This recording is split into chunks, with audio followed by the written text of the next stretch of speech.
அனைவருக்குமே வணக்கம். சற்று முன் கிடைக்கப்பெற்ற ஒரு மிக மிக முக்கியமான செய்தி ஒன்று வெளியாகியுள்ளது. சற்று முன் திமுக ஆட்சி கலைப்பு, துணை ராணுவம் குவிப்பு, சென்னையில் போராட்டம், இது மாதிரி செய்திகள் வெளியே இருக்கு. நேற்றிலிருந்து பார்த்தீங்கன்னா ஒட்டுமொத்தமாக திமுகவை எதிர்த்து சென்னையில் மிகப்பெரிய போராட்டங்களாக கலவரங்களாக வெடித்திருக்கு இல்லையா. ஏற்கனவே பார்த்தீங்கன்னா திமுக ஒரு மிகப்பெரிய பிரச்சனைகள் தான் இருக்குது. அது இல்லாமல் பார்த்தீங்கன்னா திமுகவில் பார்த்தீங்கன்னா திமுக சேர்ந்த நிர்வாகமும் திமுக சேர்ந்த அமைச்சர்களும் பார்த்தீங்கன்னா குற்றம் செய்யக்கூடியவர்களுக்கு உறுதுணையாக போகக்கூடிய ஆட்சி நிலைக்கக்கூடாது அப்படின்ற மாதிரி இப்போ மக்கள் அனைவருமே திமுகவுடைய ஆட்சிக்கு எதிர்ப்புகள் தெரிவித்துட்டு வரும் நிலையில் தான் இப்போ இன்னும் ஒரு 24 மணி நேரத்தில் திமுகவுடைய ஆட்சி கலைக்கிறதுக்கான அனைத்து ஏற்பாடுகளும் இப்போ நடந்துட்டு இருக்கும் நிலையில் தான் பார்த்தீங்கன்னா சென்னையில் நடக்கக்கூடிய விஷயங்களை பார்த்தாவே பார்த்தீங்கன்னா இப்போ டெல்லி மேலிடமே பெரும் அதிர்ச்சியில் தான் இருக்காங்க. இதை பார்த்தா திமுகவுடைய ஆட்சிக்கு ஒரு உழவைக்கக்கூடிய சம்பவம் நடந்திருக்கு. இதை தொடர்ந்து வீடியோவில் பார்க்கலாம். அதுக்கு முன்னாடி நம்ம சேனலுக்கு இப்போ தான் முதல் முறையாக வந்திருக்கீங்க அப்படின்னா மறக்காமல் நம்மளுடைய சேனலை சப்ஸ்கிரைப் பண்ணிக்கோங்க.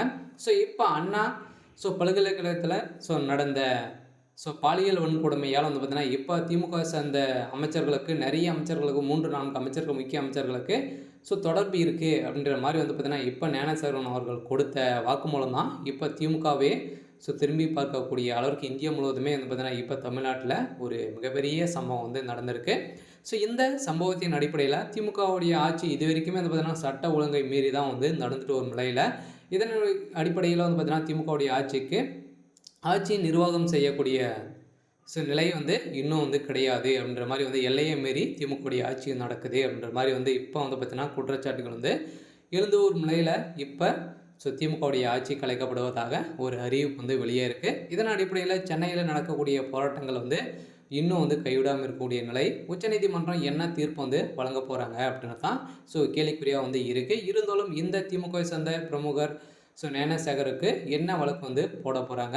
இதில் பார்த்தீங்கன்னா ஏற்கனவே திமுக அமைச்சர்களுக்கும் இது தொடர்பு இருக்குது அப்படின்ற மாதிரி அவர் பார்த்தீங்கன்னா வாக்குமூலம் கொடுத்த சம்பவத்தினால தான் இப்போ திமுக ஒரு மிகப்பெரிய தலைவலியாக வந்திருக்கு இல்லையா. இந்த நிலையை தொடர்பாக பேச அதிமுக செய்தி தொடர்பாளர் சிவசங்கரி தொடர்பு கொண்ட போதும் அவர் கூறுகையில், அமைச்சர் ரகுபதியின் பேட்டியை ஒவ்வொரு முறையும் பார்த்து கொண்டு தான் இருக்கிறோம்.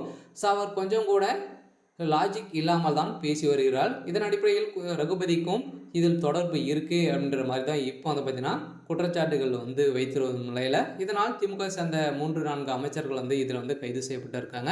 இது மூல காரணமாக இதில் பார்த்தீங்கன்னா உதயநிதியுடைய நண்பரும் இதில் இந்த பாலியல் விவகாரத்தில் சிக்கிய சம்பவம் தான் பெரும் அதிர்ச்சி. ஒரு பெரிய கும்பலால் தான் பார்த்தீங்கன்னா அங்கே கை வைக்கக்கூடிய நிலை இருக்குது. இதனால் திமுகவுடைய தலைமையகத்துக்கே பெரும் அதிர்ச்சியில் தான் இருக்காங்க. இருந்தாலும் கூடிய விரைவில் திமுகவுடைய ஆட்சி கலைய போகுது. சரி, ஓகே. இன்னைக்கான அப்டேட் பார்த்தீங்கன்னா இதுதான். மறக்காமல் நம்மளுடைய சேனலை சப்ஸ்கிரைப் பண்ணிக்கோங்க.